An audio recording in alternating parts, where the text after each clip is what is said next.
branding ya, nggak penting gitu kan. Balik lagi ke review buku bersama Yuni. Ini kita ya masih di buku Mega Creator. Sekarang kita review bukunya bab 3. Ini tuh buku Mega Creator dari Samuel Chris. Nih, di bab ketiga ini dibahas mengenai personal branding. Yaps, personal branding nih. Nah, itu yang gaya kita gitu kan, cara ngambil apa ya istilah itu, gaya kontennya, talk to head atau gimana-gimananya, ini dibahas di bab 3 ini gitu. Cuman yang aku mau kupas dulu sedikit gitu kan. Dulu aku pikir personal branding ya nggak penting gitu kan. Waktu aku mulai di affiliate, aku pikir ya udah hajar aja, jualan dan terus jualan gitu kan. Hajar aja, yang penting itu banyakin banyakin video tentang jualan, banyakin produknya gitu kan. Waktu itu aku berpikir kayak gitu. Tapi selama setahun berjalan, udah nggak ada hasilnya, nol, bukan nol ya, hasilnya gitu-gitu aja gitu kan, bahasa Sundanya mah gitu kan. Nggak ada perkembangan yang gimana gitu, malah adanya penurunan gitu kan, karena mungkin orang bosan lihat aku gitu tah. Nah, kecuali kalau untuk di platform yang khusus, emang khusus belanja gitu kan, itu mungkin bisa diterapkan. Tapi kan kita ingin melangkahnya itu bukan hanya di platform yang khusus belanja, tapi juga ingin lebih terkenal di media yang lainnya gitu kan. Nah, makanya nih pas baca buku ini ya, pas suami beliin buku ini juga, dia beliin buku ini, oh ternyata sepenting itu ya personal branding gitu kan. Nah, di buku ini menyadarkan aku, oh sepenting itu personal branding. Jadi kalau misalnya kita itu tuh apa ya, kayak misalnya pemilihan niche gitu kan, nggak usah repot-repot pilih niche yang jauh-jauh gitu kan, nggak usah repot-repot pengen kayak orang yang pro gitu kan, yang udah gimana lah kontennya gitu kan. Tapi ya mulai aja dari hal yang kecil gitu kan, dari hal yang apa ya, kayak di sini itu, bentar nih, di sini itu ada yang namanya sweet pot gitu kan. Nih sweet pot di sini itu adalah kita itu baiknya apa gitu, di bidang apa, skillnya apa gitu kan.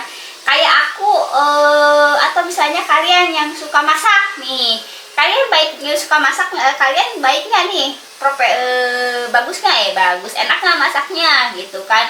Nah, kalau misalnya kalian bisa masak dan masakannya enak gitu kan, nah kalian suka nggak nih, what do you love gitu kan, kalian suka nggak kalau kalian masak, kalian menikmati nggak sih kalau misalnya kalian pas masak gitu kan. Jangan cuma masakannya enak tapi nggak mau masak gitu kan. Nah, itu kalian bisa masak, kalian suka masak gitu kan. Terus what the world need. Nah, kira-kira dunia bakal butuh nggak sih orang yang dia mau masak? Nih, butuh nggak dia mau masak? Butuh ya, apalagi buat ibu rumah tangga gitu kan. Terus nih, what you can be paid for. Nih, kira-kira kalau kamu dia mau masak, orang bakal bayar nggak sih? Nah, gitu nih, kayak gitu ya. Jadi itu pilih niche kamu gitu kan. Kalau aku sih, aku suka ngomong gitu kan. Aku suka ngomong, punya skill ngomong, dan aku juga seneng banget kalau suruh ngomong gitu kan depan umum. Terus orang butuh nggak sih orang yang bisa ngomong? Butuh gitu kan, buat promosi produk gitu kan, buat ngasih motivasi atau lain-lainnya. Terus aku bisa dibayar nggak? Bisa gitu kan. Kalau aku bisa promoin produk kan aku bisa dibayar gitu kan. Terus aku sukanya motivasi, sukanya ilmu tentang keuangan. Nah itu gitu kan, itulah niche gitu kan. Jadi jangan jauh-jauh lah, kemana-kemana yang jauh-jauh ya, gali dulu potensi dalam diri gitu kan. Nah, abis dari situ, di sini Samuel Chris, nah kita kan masih bingung nih, udah tahu nih niche-nya apa, tapi cara menampilinnya kayak gimana gitu kan. Apakah harus kayak gini ngomong, apakah harus bikin parodi gitu kan, apakah harus reaction gitu kan. Nah kayak gitu kan, ada jenis-jenis ini ya, tipe-tipe konten gitu kan di sini juga.